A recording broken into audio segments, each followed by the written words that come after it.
ҳунарпешаи шоистаи ҷумҳурии тоҷикистон, театр ва синемо Назирмат Мусоев шаби 15 майи 2021 дунёи фониро абадан падруд гуфт.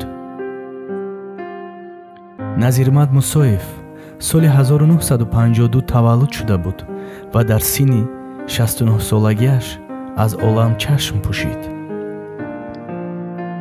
Назирмат Мусоев инчунин ситораи филмҳои тоҷик буд. филмҳое ки охирон нақш офарида буд инҳо буданд: филми Асир, филми Марди пуртоқат, филми Қасри ғам ва Гирдоби зиндагӣ. Назирмат Мусоев хело одами хоксор, зиндадил ва одами худодод буд. рӯҳат шод бод, устоди азиз.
سلام، ناراحت نکردم. وقت داری؟ علیکم السلام. برای شما همیشه پیدا میکنیم. بگو که همین خیلی نام با تو شناس است. اکمل شادیف.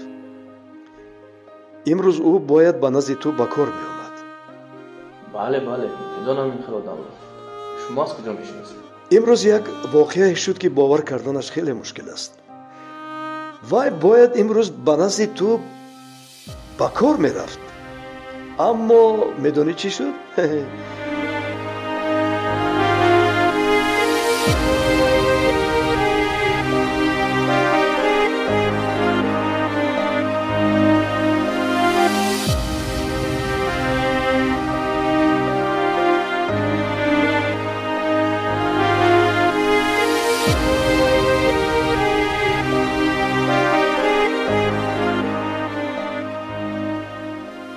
من شما را فهمیدم پدر. همش را حل میکنم. خاطر نشوید. خب مالش پسر جان.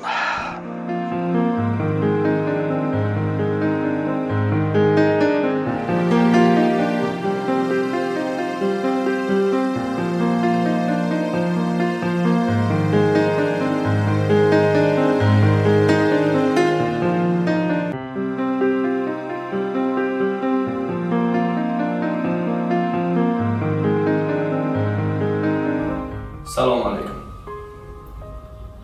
شما میتوانید از پگاه کارش رو